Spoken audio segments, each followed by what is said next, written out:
Bienvenue sur le podcast du site media24.fr, le média indépendant d'information sur l'économie, l'environnement et les sciences.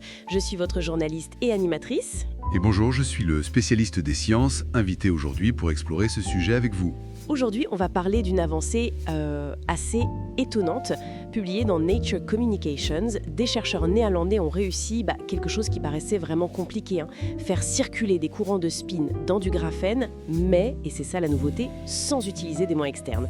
C'était un peu le Graal technique, non ? Ah oui, tout à fait, c'est une belle prouesse. Pour que tout le monde comprenne bien, peut-être qu'on peut rappeler vite fait ce qu'est la spintronique. Oui, bonne idée. Alors, en gros, au lieu d'utiliser juste la charge de l'électron comme on fait d'habitude en électronique, on utilise aussi une autre propriété, une propriété quantique, le spin. On peut voir ça comme une sorte de petite boussole interne à l'électron, son orientation si vous voulez. D'accord. Et l'idée, c'est de coder et de transporter l'info avec cette orientation, ce spin. Et l'avantage de faire ça, de jouer avec le spin, c'est quoi ? Plus rapide ? Plus d'énergie consommée ? Exactement, c'est ça l'objectif. Ça promet des composants électroniques qui pourraient être plus rapides, qui chaufferaient moins, et donc qui consommeraient moins d'énergie. Le problème, le hic, c'était que pour manipuler ces spins, pour les orienter et puis lire l'info, il fallait souvent des champs magnétiques, et des champs assez forts générés par des aimants. Et ça, c'est pas idéal, c'est encombrant, difficile à intégrer dans des puces toutes petites. D'accord, je vois le problème. Et c'est là que l'équipe de Delft a trouvé une astuce. Comment ils ont fait alors pour se passer de ces gros aimants ? Alors, leur idée est assez élégante. Ils ont pris une feuille de graphène, ce fameux matériau star, une seule couche d'atomes de carbone, très fin. Oui. Et ils l'ont déposé sur un autre matériau, un matériau bien particulier, le thiophosphate de chrome, CrS4 pour les intimes. CrPS4, d'accord. Et ce matériau, lui, il est magnétique par nature, intrinsèquement, même quand il est très fin. Il ne crée pas un champ magnétique puissant partout autour, mais il agit vraiment au contact.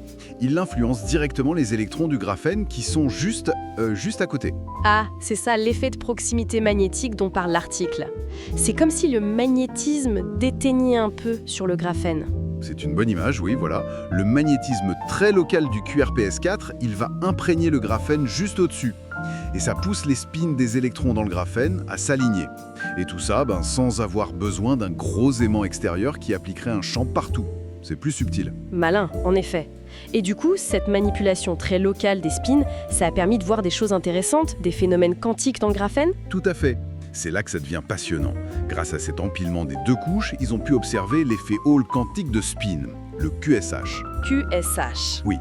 C'est un état quantique assez spécial où les électrons, avec des spins bien précis, ne circulent que sur les bords du matériau, un peu comme sur des autoroutes réservées sur les côtés. Et ils le font sans se disperser, ou très peu.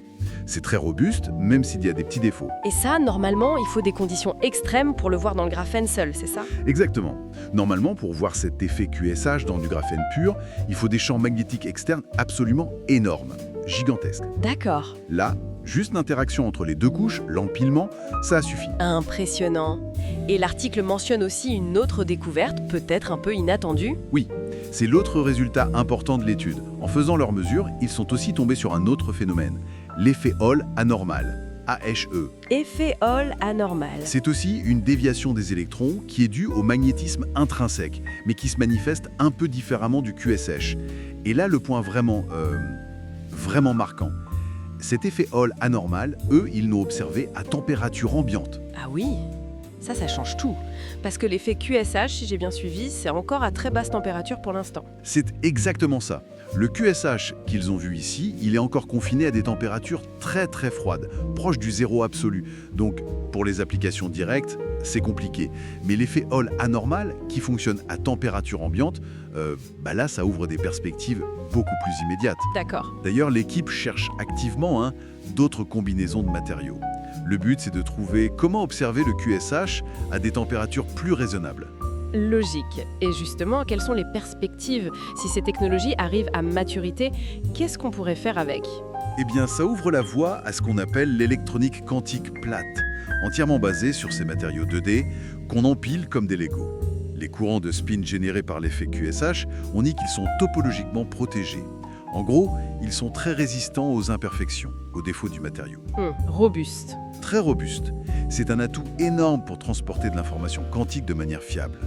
On pourrait imaginer les utiliser pour connecter les qubits, par exemple. Les briques de base des ordinateurs quantiques. Voilà. Et même pour l'électronique plus classique, si on peut dire, on peut rêver de mémoire, de processeurs basés sur le spin, qui seraient plus denses, plus rapides, et surtout qui dégageraient moins de chaleur que nos puces actuelles en silicium. Le graphène. Ça fait 20 ans qu'on en parle depuis sa découverte en 2004. Il continue de tenir ses promesses finalement. C'est son association avec le bon partenaire qui débloque de nouvelles possibilités ici. Exactement. Le graphène seul est déjà incroyable, mais c'est en le mariant intelligemment avec d'autres matériaux, comme ce thiophosphate de chrome, qu'on lui ouvre vraiment les portes. Les portes de la spintronique quantique, et ce, sans les contraintes des gros aimants.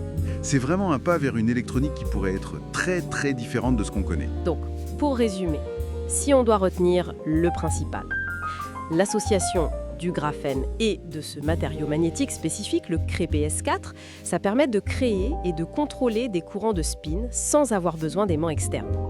Et ça en exploitant deux effets quantiques, l'effet Hall quantique de spin et l'effet Hall anormal.